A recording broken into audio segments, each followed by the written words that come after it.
ਵਾਹਿਗੁਰੂ ਜੀ ਕਾ ਖਾਲਸਾ, ਵਾਹਿਗੁਰੂ ਜੀ ਕੀ ਫਤਿਹ। ਸੰਗਤ ਜੀ ਅੱਜ ਆਪਾਂ ਗੁਰੂ ਗ੍ਰੰਥ ਸਾਹਿਬ ਜੀ ਦੇ ਅੰਗ 469 ਤੋਂ ਲੈ ਕੇ 470 ਤੱਕ ਸਵੈਮਾਨ ਬਾਣੀ ਦੀ ਵਿਚਾਰ ਕਰਦੇ ਹਾਂ ਜੀ।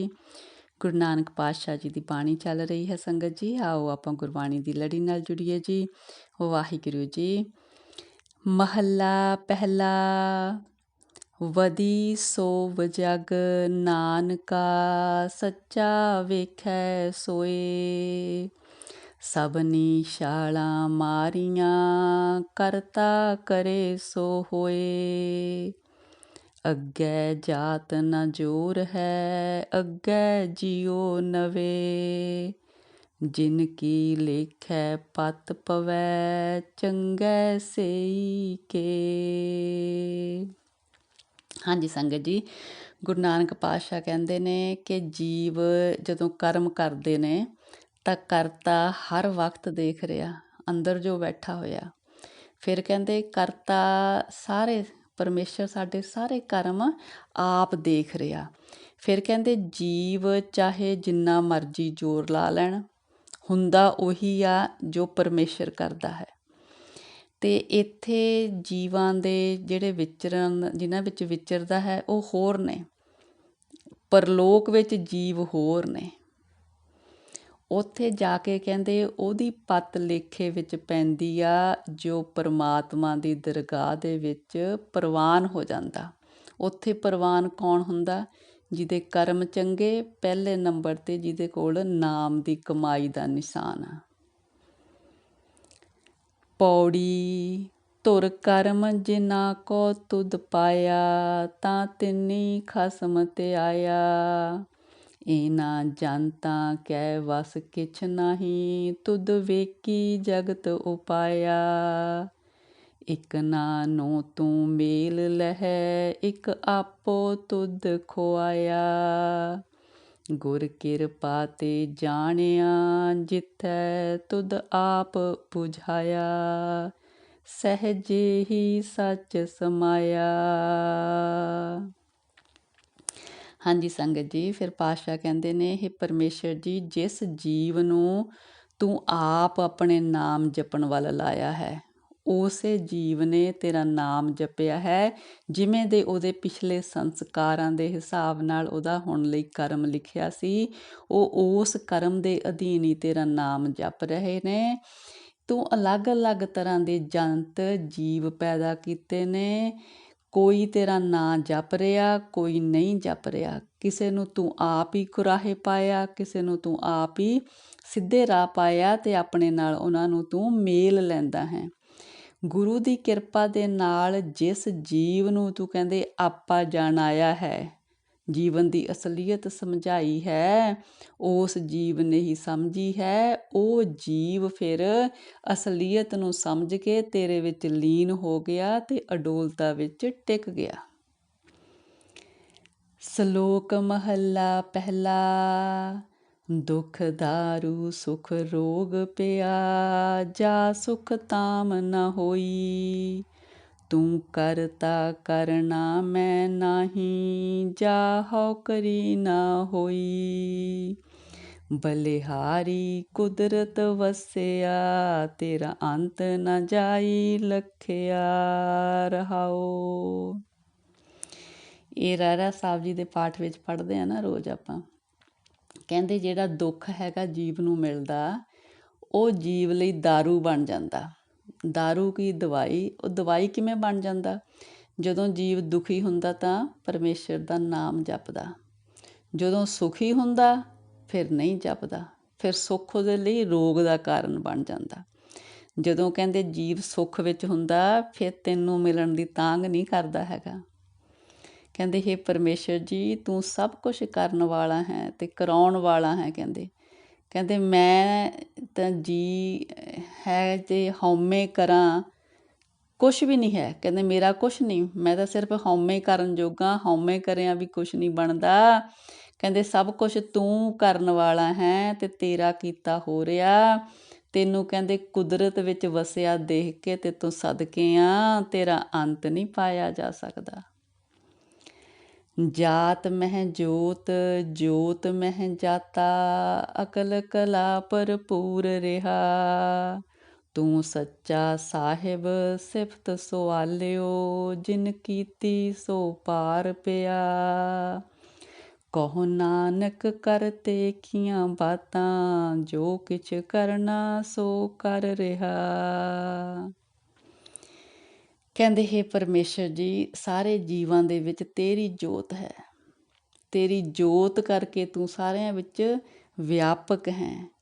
ਤੇਰੀ ਸਿਫਤ ਸਲਾਹ ਕਰਨੀ ਬਹੁਤ ਹੀ ਚੰਗੀ ਹੈ, ਬਹੁਤ ਹੀ ਚੰਗੀ ਹੈ। ਜਿਹਨੇ ਤੇਰੀ ਸਿਫਤ ਸਲਾਹ ਕੀਤੀ ਉਹ ਇਸ ਸੰਸਾਰ ਦੇ ਭਵਜਲ ਨੂੰ ਪਾਰ ਕਰ ਗਿਆ। ਕਹਿੰਦੇ ਪਰਮੇਸ਼ਰ ਦੀਆਂ ਅਚਰਜ ਕੌਤਕਾਂ ਨੂੰ ਜਾਣਿਆ ਨਹੀਂ ਜਾ ਸਕਦਾ। ਜੋ ਕੁਛ ਕਰ ਰਿਹਾ ਉਹ ਆਪ ਹੀ ਕਰ ਰਿਹਾ। ਕਹਿੰਦੇ ਉਹ ਆਪ ਹੀ ਜਾਣੇ, ਕਹਿੰਦੇ ਆਪਣੀਆਂ ਖੇਡਾਂ ਨੂੰ। ਮਹੱਲਾ ਦੂਜਾ। ਜੋਗ ਸ਼ਬਦਮ ਗਿਆਨ ਸ਼ਬਦਮ, ਵੇਦ ਸ਼ਬਦਮ ਬ੍ਰਾਹਮਣੇ। ਖੱਤਰੀ ਸ਼ਬਦਮ ਸੂਰ ਸ਼ਬਦਮ, ਸ਼ੂਦਰ ਸ਼ਬਦਮ ਪ੍ਰਾਕ੍ਰਿਤ। ਸਰਬ ਸ਼ਬਦਮ ਏਕ ਸ਼ਬਦਮ, ਜੇ ਕੋ ਜਾਣੈ ਪਿਓ। ਨਾਨਕ ਤਾਕਾ ਦਾਸ ਹੈ, ਸੋਈ ਨਿਰੰਜਨ ਦਿਓ। ਹਾਂਜੀ ਸੰਗਤ ਜੀ, ਗੁਰੂ ਅੰਗਦ ਦੇਵ ਜੀ ਕਹਿੰਦੇ ਨੇ, ਕਹਿੰਦੇ ਵੀ ਜਿਹੜੇ ਜੋਗੀ ਨੇ ਉਹਨਾਂ ਦਾ ਧਰਮ ਹੈ ਗਿਆਨ ਪ੍ਰਾਪਤ ਕਰਨਾ, ਅਤੇ ਜਿਹੜੇ ਬ੍ਰਾਹਮਣ ਨੇ ਉਹਨਾਂ ਦਾ ਧਰਮ ਹੈ ਵੇਦਾਂ ਦਾ ਪਾਠ ਕਰਨਾ। ਜਿਹੜੇ ਖੱਤਰੀ ਨੇ, ਕਸ਼ਤਰੀ ਜਿਹਨਾਂ ਨੂੰ ਕਹਿੰਦੇ ਨੇ, ਉਹਨਾਂ ਦਾ ਧਰਮ ਹੈ ਸੂਰਮਗਤਾਈ ਦੇ ਕੰਮ ਕਰਨੇ, ਸੂਰਮਿਆਂ ਵਾਲੇ ਕੰਮ ਕਰਨੇ। ਜਿਹੜੇ ਸ਼ੂਦਰ ਨੇ ਉਹਨਾਂ ਦਾ ਧਰਮ ਹੈ ਦੂਜਿਆਂ ਦੀ ਸੇਵਾ ਕਰਨਾ। ਹਾਂਜੀ ਸੰਗਤ ਜੀ, ਜਦੋਂ ਆਪਾਂ ਬਾਣੀ ਪੜ੍ਹਦੇ ਹਾਂ, ਬਾਣੀ ਜਦੋਂ ਉਚਾਰੀ ਗਈ ਆ ਉਸ ਸਮੇਂ ਦੇ ਸਮਾਜ ਵਿੱਚ, ਤਾਂ ਕਰਕੇ ਉਸ ਸਮੇਂ ਦੇ ਸਮਾਜ ਦੀਆਂ ਗੱਲਾਂ ਪਾਤਸ਼ਾਹ ਵਰਣਨ ਕਰਦੇ ਨੇ। ਫਿਰ ਕਹਿੰਦੇ ਸਰਬ ਸ਼ਬਦਮ ਏਕ ਸ਼ਬਦਮ, ਜੇ ਕੋ ਜਾਣੈ ਪਿਓ। ਕਹਿੰਦੇ ਪਰ ਸਾਰਿਆਂ ਦਾ ਧਰਮ ਕੀ ਆ? ਸਾਰਿਆਂ ਦਾ ਧਰਮ ਹੈ ਉਸ ਇੱਕ ਪਰਮੇਸ਼ਰ ਦੇ ਨਾਮ ਨੂੰ ਜਪਣਾ। ਕਹਿੰਦੇ ਜਿਹੜਾ ਕੋਈ ਇਸ ਭੇਦ ਨੂੰ ਸਮਝ ਗਿਆ, ਨਾਨਕ ਜੀ ਕਹਿੰਦੇ ਮੈਂ ਉਹਦਾ ਦਾਸ ਹਾਂ। ਉਹ ਕਹਿੰਦੇ ਆਪ ਹੀ ਪਰਮੇਸ਼ਰ ਦਾ ਪ੍ਰਕਾਸ਼ ਰੂਪ ਬਣ ਗਿਆ, ਜਿਹਨੇ ਇਹ ਭੇਦ ਸਮਝ ਲਿਆ ਕਿ ਸਾਰਿਆਂ ਦਾ ਧਰਮ ਹੈ ਉਸ ਪਰਮੇਸ਼ਰ ਦਾ ਨਾਮ ਸਿਮਰਨਾ। ਮਹੱਲਾ ਦੂਜਾ। ਏਕ ਕ੍ਰਿਸ਼ਨ ਸਰਬ ਦੇਵਾ, ਦੇਵ ਦੇਵਾ ਤਾਂ ਆਤਮਾ।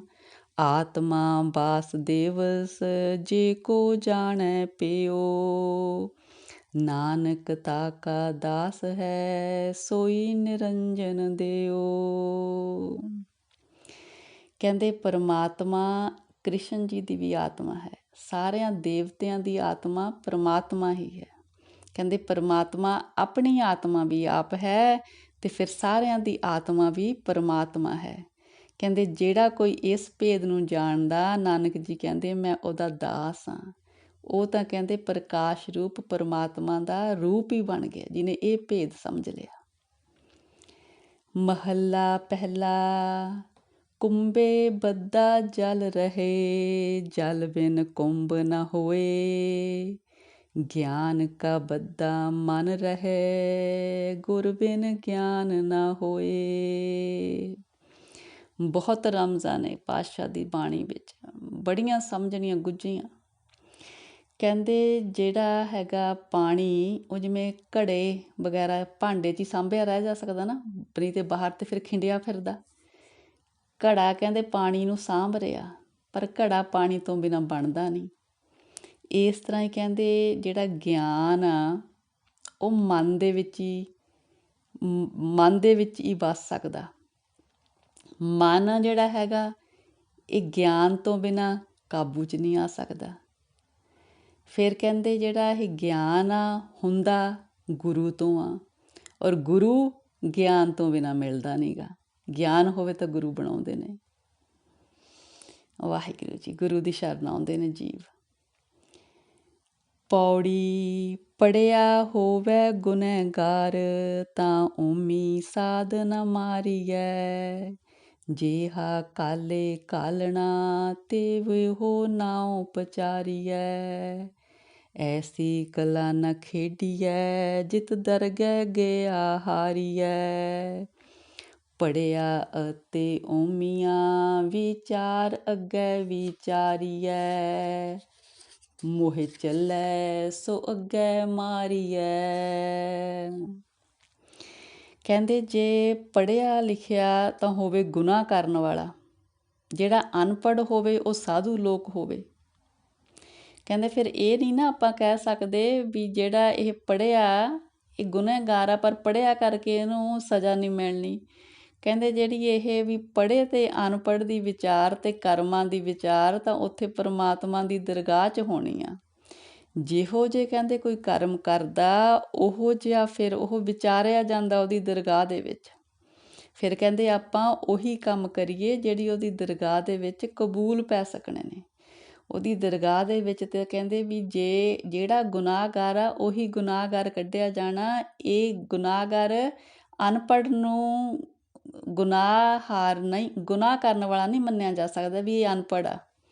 ਵੀ ਪੜ੍ਹਿਆ ਲਿਖਿਆ ਗੁਨਾਹਗਾਰ ਹੋ ਕੇ ਮੁਆਫ ਨਹੀਂ ਕੀਤਾ ਜਾ ਸਕਦਾ ਵੀ ਇਹ ਪੜ੍ਹਿਆ ਲਿਖਿਆ। ਉੱਥੇ ਤੇ ਕਹਿੰਦੇ ਕਰਮਾਂ ਦੇ ਹਿਸਾਬ ਨਾਲ ਨਿਬੇੜੇ ਹੋਣੇ ਨੇ, ਪੜ੍ਹਾਈ ਲਿਖਾਈ ਜਾਂ ਅਨਪੜ੍ਹਤਾ ਦੇ ਹਿਸਾਬ ਨਾਲ ਨਹੀਂ ਹੋਣੇ। ਜਿਹੜੇ ਕਹਿੰਦੇ ਮੂੰਹ ਦੇ ਜ਼ੋਰ 'ਤੇ ਚੱਲਦੇ ਨੇ, ਆਪਣੇ ਆਪਾ ਜਣਾਉਂਦੇ ਨੇ, ਉਹਨਾਂ ਦੇ ਮੂੰਹ 'ਤੇ ਮਾਰ ਪੈਂਦੀ ਸਗੋਂ। ਤੇ ਸ਼ਲੋਕ ਮਹੱਲਾ ਪਹਿਲਾ। ਨਾਨਕ ਮੇਰ ਸਰੀਰ ਕਾ ਇੱਕ ਰਥ ਵਾਹਾ। ਜੁਗ ਜੁਗ ਫੇਰ ਵਟਾਈਐ ਗਿਆਨੀ ਬੁੱਝੈ ਤਾਹਾ। ਸਤ ਜੁਗ ਰਥ ਸੰਤੋਖ ਕਾ ਧਰਮ ਅੱਗੇ ਰਥ ਵਾਹਾ। ਤ੍ਰੇਤੈ ਰਥ ਜਤੇ ਕਾ ਜੋਰ ਅੱਗੇ ਰਥ ਵਾਹਾ। ਦੁਆਪਰ ਰਥ ਤਪੈ ਕਾ ਸਤ ਅੱਗੇ ਰਥ ਵਾਹਾ। ਕਲ ਜੁਗ ਰਥ ਅਗਨ ਕਾ ਕੂੜ ਅੱਗੇ ਰਥ ਵਾਹਾ। ਹਾਂਜੀ ਸੰਗਤ ਜੀ, ਇੱਥੇ ਸਤਿਗੁਰ ਜਿਵੇਂ ਕਲਯੁਗ, ਸਤਯੁਗ, ਤ੍ਰੇਤਾ, ਦੁਆਪਰ ਯੁੱਗ ਹੋਏ ਨੇ। ਇਹ ਯੁੱਗ ਇੱਕ ਤਾਂ ਸਮੇਂ ਦੇ ਅਨੁਸਾਰ ਮੰਨੇ ਜਾਂਦੇ ਨੇ, ਇੱਕ ਹੈਗਾ ਜੀਵ ਦੇ ਸੁਭਾਅ ਦੇ ਵਿੱਚ। ਇਹ ਚਾਰੇ ਯੁੱਗ ਵਰਤਦੇ ਨੇ। ਉਸ ਹਿਸਾਬ ਨਾਲ ਗੁਰੂ ਨਾਨਕ ਪਾਤਸ਼ਾਹ ਕਹਿੰਦੇ ਨੇ ਕਿ ਜਿਹੜਾ ਮੇਰਾ ਸਰੀਰ ਆ ਇਹਦਾ ਇੱਕ ਰਥ ਆ ਅਤੇ ਇੱਕ ਰਥਵਾ।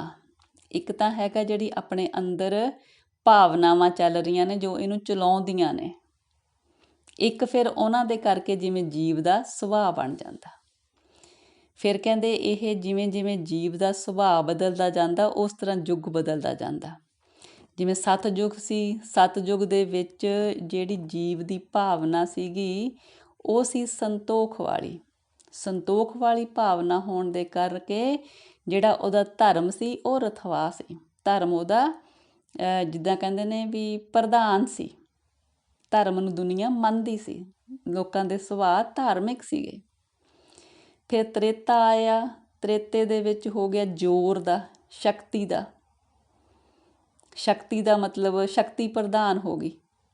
ਉਸ ਤਰ੍ਹਾਂ ਦੀ ਜਿਹੜੀ ਜੀਵ ਦੀ ਭਾਵਨਾ ਉਹਨੇ ਸ਼ਕਤੀ ਨੂੰ ਅੱਗੇ ਕਰ ਲਿਆ, ਜ਼ੋਰ ਦਾ ਕੰਮ ਹੋਣ ਲੱਗ ਗਿਆ। ਫਿਰ ਆਇਆ ਕਹਿੰਦੇ ਦੁਆਪਰ। ਦੁਆਪਰ ਦੇ ਵਿੱਚ ਜਿਹੜਾ ਸੀਗਾ ਲੋਕਾਂ ਦੀ ਸੋਚ ਸ਼ਕਤੀ ਉਹ ਜਿੱਦਾਂ ਤਪ ਵਾਲੀ ਹੋ ਗਈ, ਤਪਸਵੀ ਲੋਕ ਜ਼ਿਆਦਾ ਹੋ ਗਏ। ਫਿਰ ਉੱਥੇ ਫਿਰ ਕਿਹੜੀ ਮਤਲਬ ਸੁਭਾਅ ਕਿਹੜਾ ਬਣ ਗਿਆ? ਸੱਤ ਦਾ ਬਣ ਗਿਆ। ਫਿਰ ਕਹਿੰਦੇ ਕਲਯੁਗ ਆਇਆ। ਕਲਯੁਗ ਦੇ ਵਿੱਚ ਕੀ ਹੋਇਆ? ਰਥ ਹੋ ਗਿਆ ਅਗਨ ਦਾ, ਤ੍ਰਿਸ਼ਨਾ ਦਾ। ਅਤੇ ਫਿਰ ਜਿਹੜਾ ਅੱਗੇ ਸੁਭਾਅ ਜੀਵ ਦਾ ਬਣ ਗਿਆ ਕੂੜ, ਝੂਠਾ ਸੁਭਾਅ ਬਣ ਗਿਆ ਜੀਵ ਦਾ ਕਲਯੁਗ ਦੇ ਵਿੱਚ। ਜਿਵੇਂ ਜਿਵੇਂ ਜੀਵ ਦਾ ਸੁਭਾਅ ਬਦਲਦਾ ਗਿਆ ਉਸ ਤਰ੍ਹਾਂ ਯੁੱਗਾਂ ਦੇ ਨਾਂ ਪੈ ਗਏ। ਮਹੱਲਾ ਪਹਿਲਾ। ਸਾਮ ਕਹੇ ਸੇ ਤੰਬਰ ਸੁਆਮੀ, ਸੱਚ ਮੈਂ ਆਛੈ ਸਾਚ ਰਹੇ। ਸਭ ਕੋ ਸੱਚ ਸਮਾਵੈ, ਰਿਗ ਕਹੇ ਰਿਹਾ ਭਰਪੂਰ। ਰਾਮ ਨਾਮ ਦੇਵਾ ਮਹਿਸੂਰ, ਨਾਏ ਲਈਐ ਪਰਾਸ਼ਤ ਜਾਹੇ। ਨਾਨਕ ਤਉ ਮੋਖ ਅੰਤਰ ਪਾਹੇ। ਜੁਜ ਮਹਿ ਜੋਰ ਸ਼ਲੀ ਚੰਦਰਾਵਲ, ਕਾਨ ਕ੍ਰਿਸ਼ਨ ਜਾਦਮ ਪਿਆ। ਪਾਰ ਜਾਤ ਗੋਪੀ ਲੈ ਆਇਆ, ਬ੍ਰਿੰਦਾਬਨ ਮਹਿ ਰੰਗ ਕੀਆ। ਹਾਂਜੀ ਸੰਗਤ ਜੀ, ਇੱਥੇ ਵੀ ਪਾਤਸ਼ਾਹ ਯੁਗਾਂ ਦੀ ਗੱਲ ਕਰ ਰਹੇ ਨੇ। ਪਹਿਲਾਂ ਜਿੱਦਾਂ ਕਹਿ ਰਹੇ ਨੇ ਕਿ ਪਹਿਲੇ ਜਦੋਂ ਸ਼ਾਮ ਵੇਦ ਸੀਗਾ, ਉਸ ਸਮੇਂ ਉਹਨਾਂ ਨੇ ਕਿਹਾ ਕਿ ਪਰਮਾਤਮਾ ਨੂੰ ਹੀ ਮਾਲਕ ਮੰਨਿਆ। ਜਿਵੇਂ ਕਹਿੰਦੇ ਨਾ, ਸਤਯੁਗ ਦੇ ਵਿੱਚ ਜੀਵ ਦਾ ਸੁਭਾਅ ਇੰਨਾ ਧਰਮੀ ਸੀ, ਕੋਈ ਅਵਤਾਰ ਨਹੀਂ ਸੀ। ਉਹ ਤੋਂ ਬਾਅਦ ਫਿਰ ਅਵਤਾਰ ਆਉਣੇ ਸ਼ੁਰੂ ਹੋਏ, ਜਦੋਂ ਜੀਵ ਦਾ ਸੁਭਾਅ ਧਰਮ ਤੋਂ ਪਿੱਛੇ ਹਟਦਾ ਗਿਆ, ਫਿਰ ਪਰਮਾਤਮਾ ਨੇ ਅਵਤਾਰ ਦੁਨੀਆ ਦੇ ਭੇਜੇ। ਜਿਸ ਤਰ੍ਹਾਂ ਦੇਖੀਏ ਆਪਾਂ, ਅਲੱਗ-ਅਲੱਗ ਅਵਤਾਰ ਅਲੱਗ-ਅਲੱਗ ਸਮੇਂ 'ਤੇ ਆਏ ਨੇ, ਇੱਕ ਤੋਂ ਬਾਅਦ ਦੂਜਾ। ਜਿਵੇਂ ਜਿਵੇਂ ਪਰਮਾਤਮਾ ਨੇ ਦੇਖੀ ਕਿ ਲੋੜ ਆ ਜੀਵਾਂ ਨੂੰ, ਉਸ ਹਿਸਾਬ ਨਾਲ ਅਵਤਾਰ ਆਉਂਦੇ ਰਹੇ ਸੰਸਾਰ 'ਤੇ। ਪਹਿਲੇ ਕਹਿੰਦੇ ਸ਼ਾਮ ਵੇਦ ਦੇ ਸਮੇਂ ਵਿੱਚ ਪਰਮਾਤਮਾ ਦੀ ਹੀ ਪੂਜਾ ਕਰਦੇ ਸੀ ਲੋਕ। ਸਾਰੇ ਪਰਮਾਤਮਾ ਨੂੰ ਸੱਚਾ ਸਮਝਦੇ ਸੀ ਅਤੇ ਉਹਦੇ ਵਿੱਚ ਹੀ ਜਾਪ ਕਰਕੇ ਪਰਮੇਸ਼ਰ 'ਚ ਲੀਨ ਹੁੰਦੇ ਸੀ। ਫਿਰ ਰਿਗਵੇਦ ਦੇ ਸਮੇਂ ਕਹਿੰਦੇ, ਇਹ ਰਾਮ ਜੀ ਦੇ ਵੇਲੇ ਸਮਝਿਆ ਜਾਂਦਾ ਰਿਗਵੇਦ ਆਇਆ, ਅਤੇ ਉਸ ਸਮੇਂ ਕਹਿੰਦੇ ਵੀ ਰਾਮ ਜੀ ਦਾ ਲੋਕ ਨਾਮ ਜਪਦੇ ਸੀਗੇ। ਨਾਨਕ ਜੀ ਕਹਿੰਦੇ ਨੇ ਜਦੋਂ ਮੁਕਤੀ ਮਿਲਣੀ ਆ, ਮੁਕਤੀ ਜੀਵ ਸਮਝਦੇ ਸੀ ਸ਼ਾਇਦ ਰਾਮ ਜੀ ਦਾ ਨਾਮ ਜਪਿਆ, ਪਰ ਮੁਕਤੀ ਮਿਲਦੀ ਆ ਪਰਮੇਸ਼ਰ ਦਾ ਨਾਮ ਜਪਿਆ। ਫਿਰ ਕਹਿੰਦੇ ਯਜੁਰਵੇਦ ਆਇਆ, ਉਹ ਹੋਇਆ ਯਜੁਰਵੇਦ ਹੋਇਆ ਕ੍ਰਿਸ਼ਨ ਜੀ ਦੇ ਸਮੇਂ। ਕ੍ਰਿਸ਼ਨ ਜੀ ਨੇ ਕਹਿੰਦੇ, ਜਿਸ ਤਰ੍ਹਾਂ ਆਪਣੀ ਗੋਪੀ ਸੀਗੀ, ਸੱਤਿਆਭਾਮ ਕੋਈ ਉਹਦਾ ਨਾਂ ਸੀਗਾ, ਉਹਦੇ ਲਈ ਪਾਰਜਾਤ ਦਾ ਦਰਖਤ ਲੈ ਕੇ ਆਂਦਾ ਇੰਦਰ ਦੇ ਬਾਗ ਤੋਂ, ਅਤੇ ਬ੍ਰਿੰਦਾਵਨ ਦੇ ਵਿੱਚ ਕ੍ਰਿਸ਼ਨ ਜੀ ਰਹੇ। ਫਿਰ ਕਹਿੰਦੇ ਕਲਯੁਗ, ਅਤੇ ਇੱਕ ਦੱਸਿਆ ਹੈਗਾ ਕ੍ਰਿਸ਼ਨ ਜੀ ਨੇ ਕੋਈ ਚੰਦਰਾਵਲ ਨਾਮ ਦੀ ਗੋਪੀ ਸੀਗੀ, ਉਹਦੇ ਨਾਲ ਕੋਈ ਕੌਤਕ ਖੇਡਿਆ। ਫਿਰ ਕਲਯੁਗ ਆਇਆ, ਕਲਯੁਗ ਦੇ ਵਿੱਚ ਅਥਰਵਣ ਵੇਦ ਮੰਨਿਆ ਗਿਆ। ਜਿਹੜਾ ਅਥਰਵਣ ਵੇਦ ਆ, ਉਹਨੂੰ ਕਲਯੁਗ ਦਾ ਵੇਦ ਮੰਨਿਆ ਗਿਆ। ਇਹਦੇ ਵਿੱਚ ਫਿਰ ਕਹਿੰਦੇ ਪਰਮਾਤਮਾ ਦਾ ਨਾਂ ਖੁਦਾ ਪੈ ਗਿਆ, ਅੱਲਾ ਪੈ ਗਿਆ। ਇਸ ਵਿੱਚ ਇਸ ਸਮੇਂ ਫਿਰ ਮੁਸਲਮਾਨਾਂ ਦਾ ਜ਼ੋਰ ਹੋ ਗਿਆ, ਇਸ ਕਰਕੇ ਜ਼ਿਆਦਾ ਲੋਕ ਫਿਰ ਅੱਲਾ ਦੀ ਪੂਜਾ ਕਰਨ ਲੱਗ ਗਏ। ਕਲ ਮੈਂ ਵੇਦ ਅਥਰਵਣ ਹੁਆ, ਨਾਉ ਖੁਦਾਈ ਅੱਲਾ ਪਿਆ। ਨੀਲ ਬਸਤਰ ਲੈ ਕੱਪੜੇ ਪਹਿਰੇ, ਤੁਰਕ ਪਠਾਣੀ ਅਮਲ ਕੀਆ। ਇਹਦੇ ਵਿੱਚ ਫਿਰ ਕਹਿੰਦੇ ਜਿਹੜਾ ਲਿਬਾਸ ਸੀ ਉਹ ਨੀਲੇ ਕੱਪੜਿਆਂ ਦਾ ਹੋ ਗਿਆ। ਫਿਰ ਤੁਰਕਾਂ ਅਤੇ ਪਠਾਣਾਂ ਦਾ ਜੋ ਸੀ ਧਰਮ ਦਾ ਚੱਲ ਰਿਹਾ, ਫਿਰ ਉਹ ਜ਼ਿਆਦਾ ਜ਼ੋਰ ਪੈ ਗਿਆ। ਚਾਰੇ ਵੇਦ ਹੋਏ ਸਚਿਆਰ, ਪੜੇ ਗੁਣੇ 3 4 ਵਿਚਾਰ। ਭਾਉ ਭਗਤ ਕਰ ਨੀਚ ਸਦਾਏ, ਤੋ ਨਾਨਕ ਮੋਖ ਅੰਤਰ ਪਾਏ। ਇਸ ਤਰ੍ਹਾਂ ਕਹਿ ਨਾਨਕ ਜੀ ਕਹਿੰਦੇ ਨੇ ਕਿ ਵੀ ਉਹਨਾਂ ਸਮਿਆਂ ਦੇ ਵਿੱਚ ਚਾਰੇ ਵੇਦ ਆਪਣੇ ਆਪਣੇ ਸਮੇਂ 'ਤੇ ਸੱਚੇ ਸਾਬਤ ਹੋਏ। ਫਿਰ ਉਸ ਸਮੇਂ ਜੋ ਪੜ੍ਹਨ ਵਾਲੇ ਸੀ, ਗਿਆਨੀ ਲੋਕ ਸੀ, ਉਹ ਇਹਨਾਂ ਵੇਦਾਂ ਦੀ ਵਿਚਾਰ ਕਰਦੇ ਸੀ। ਪਰ ਨਾਨਕ ਜੀ ਕਹਿੰਦੇ ਨੇ ਜਿਹੜਾ ਜੀਵ ਭਾਉ ਭਗਤ ਕਰ ਨੀਚ ਸਦਾਏ, ਪਰਮੇਸ਼ਰ ਨਾਲ ਪ੍ਰੇਮ ਕਰੇ, ਪਰਮੇਸ਼ਰ ਦੀ ਭਗਤੀ ਕਰੇ, ਅਤੇ ਇਹ ਕਰਦਿਆਂ ਵੀ ਆਪਣੇ ਆਪ ਨੂੰ ਨਿਮਾਣਾ ਸਦਾਏ, ਤੋ ਨਾਨਕ ਮੋਖ ਅੰਤਰ ਪਾਏ, ਤਾਂ ਕਹਿੰਦੇ ਫਿਰ ਉਹ ਮੁਕਤੀ ਦਾ ਦੁਆਰ ਪਾਉਂਦਾ ਹੈ। ਮੁਕਤੀ ਦਾ ਦੁਆਰ ਹੈ ਕਿ ਆਵਾਗਮਨ ਤੋਂ ਉਹਦਾ ਛੁਟਕਾਰਾ ਹੋ ਜਾਂਦਾ ਹੈ। ਪੌੜੀ ਸਤਿਗੁਰ ਵਿਟੋਂ ਵਾਰਿਆ, ਜਿਤ ਮਿਲਿਆ ਖਸਮ ਸੰਭਾਲਿਆ। ਜਿਨ ਕਰ ਉਪਦੇਸ ਗਿਆਨ ਅੰਜਨ ਦੀਆ, ਇਨੀ ਨੇਤਰੀ ਜਗਤ ਨਿਹਾਲਿਆ। ਖਸਮ ਛੋੜ ਦੂਜੈ ਲੱਗੇ, ਡੁੱਬੇ ਸੇਵਨ ਜਾਰਿਆ। ਸਤਿਗੁਰੂ ਹੈ ਬੋਹਿਥਾ, ਵਿਰਲੇ ਕਿਨੈ ਵਿਚਾਰਿਆ। ਕਰ ਕਿਰਪਾ ਪਾਰ ਉਤਾਰਿਆ, ਕਰ ਕਿਰਪਾ ਪਾਰ ਉਤਾਰਿਆ। ਫਿਰ ਪੂਰੀ ਨਿਚੋੜ ਦੀ ਗੱਲ ਸਤਿਗੁਰ ਦੱਸਦੇ ਨੇ ਕਿ ਸਤਿਗੁਰ ਵਿਟੋਂ ਵਾਰਿਆ, ਜਿਤ ਮਿਲਿਆ ਖਸਮ ਸੰਭਾਲਿਆ। ਕਹਿੰਦੇ ਸਾਡੇ ਲਈ ਸਤਿਗੁਰ ਕੌਣ ਆ? ਸਤਿਗੁਰ ਸਾਡੇ ਲਈ ਜਹਾਜ਼ ਆ, ਜਿਹਦੇ 'ਤੇ ਚੜ੍ਹ ਕੇ ਕਹਿੰਦੇ ਅਸੀਂ ਉਸ ਨਿਰੰਕਾਰ ਦੇ ਦੇਸ਼ ਵਿੱਚ ਪਹੁੰਚਦੇ ਹਾਂ। ਕਹਿੰਦੇ ਮੈਂ ਸਤਿਗੁਰ ਤੋਂ ਬਲਿਹਾਰੇ ਜਾਵਾਂ, ਜੇ ਸਤਿਗੁਰ ਨੂੰ ਮਿਲਣ ਦੇ ਨਾਲ ਹੀ ਮੈਂ ਪਰਮਾਤਮਾ ਦਾ ਨਾਮ ਜਪਣਾ ਸ਼ੁਰੂ ਕੀਤਾ। ਉਸ ਸਤਿਗੁਰ ਨੇ ਮੈਨੂੰ ਸਿੱਖਿਆ ਦਿੱਤੀ, ਮੈਨੂੰ ਗਿਆਨ ਰੂਪੀ ਸੁਰਮਾ ਮੇਰੀਆਂ ਅੱਖਾਂ 'ਚ ਪਾਇਆ, ਤਾਂ ਮੈਂ ਇਸ ਜਿਹੜਾ ਜਗਤ ਹੈਗਾ ਇਹਦੀ ਅਸਲੀਅਤ ਨੂੰ ਜਾਣ ਲਿਆ ਉਹਨਾਂ ਗਿਆਨ ਰੂਪੀ ਸੁਰਮੇ ਰਾਹੀਂ। ਕਹਿੰਦੇ ਜਿਹੜੇ ਕਹਿੰਦੇ ਪਰਮੇਸ਼ਰ ਨੂੰ ਛੱਡ ਕੇ ਹੋਰ ਦੂਜੇ ਨਾਲ ਪਿਆਰ ਪਾਉਂਦੇ ਨੇ, ਦੂਜੀਆਂ ਚੀਜ਼ਾਂ ਨਾਲ ਪਿਆਰ ਪਾਉਂਦੇ ਨੇ, ਉਹ ਵਣਜ ਕਰਨ ਆਏ ਵਣਜਾਰੇ ਡੁੱਬ ਜਾਂਦੇ ਨੇ। ਵਣਜ ਕਰਨ ਲਈ ਅਸੀਂ ਆਏ ਹਾਂ ਉਹਦੇ ਨਾਮ ਦਾ, ਪਰ ਨਹੀਂ ਕਰ ਰਹੇ।